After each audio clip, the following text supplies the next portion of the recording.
You were a former CIA operations officer who was one of the architects of America's nuclear counterproliferation efforts, and the biggest being the takedown of the AQ Khan nuclear trafficking network. So, how did you join the counterproliferation department, and when were you tasked to take down this network, which was quite prolific by then? So I was on my last tour overseas, and I was in a country, we'll just call it a beautiful alpine country, which has high technology. And it's one that a lot of nations would like to have that high technology to develop nuclear weapons. And Mhm. so I got involved in countering the proliferation of this technology to the countries that wanted to have it and to develop nuclear weapons. And when I got back to CIA headquarters in 1994, they asked me to run the counterproliferation office in the European division of the Directorate of Operations. Mhm. And so I started doing that. And, I had recruited a number of sources that were, into proliferation networks. And so I was thinking that I should be made the chief of operations for the counterproliferation division.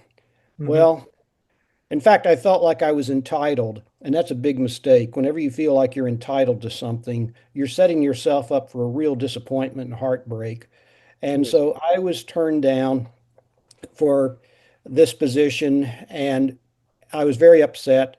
And I was so upset, I was honestly thinking about leaving the agency, resigning and going somewhere else.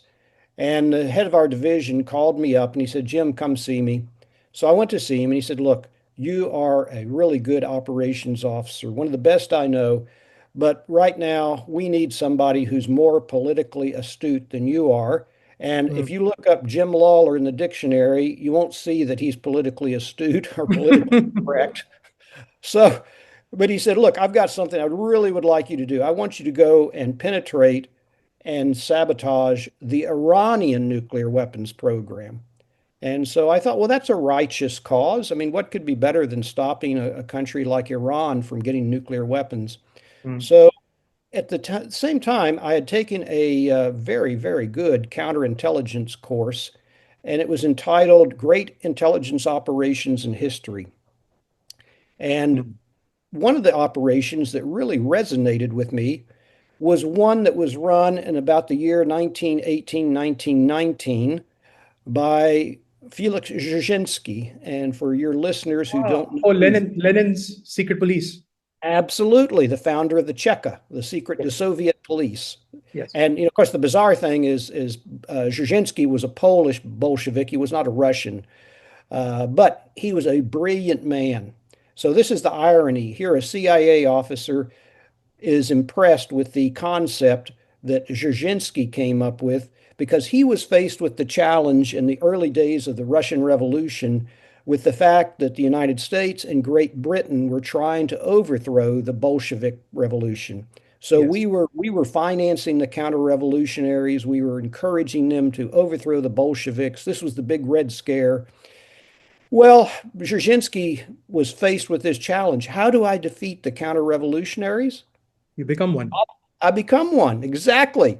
And so he set up all of his Chekist agents all across the Soviet Union, pretending to be counter-revolutionaries, and he lured in the real counter-revolutionaries and ended up smashing them. I mean, liquidating the entire networks. So I thought if I want to defeat proliferation and proliferators, I need to become a proliferator. Yeah. And so that's what led to my creating certain entities overseas that at least looked like the kinds of companies that would contribute to nuclear proliferation, when in fact it was completely the opposite. It was what we would call a classic sting operation. Mm. And the material we were selling was not something that would enhance their programs at all. In fact, we jokingly used to say, you've probably heard of in the medical profession of the Hippocratic Oath, do no Yes. harm, no Yeah. harm. Well, we took the reverse of the Hippocratic Oath. We always did harm. So, Right. uh, so we set these companies up in various foreign locations where we thought the customers would come. And sure enough, after a while, some customers came, but it wasn't the customers we thought. In Yeah. fact, it turned out to be the AQ Con network, at least initially.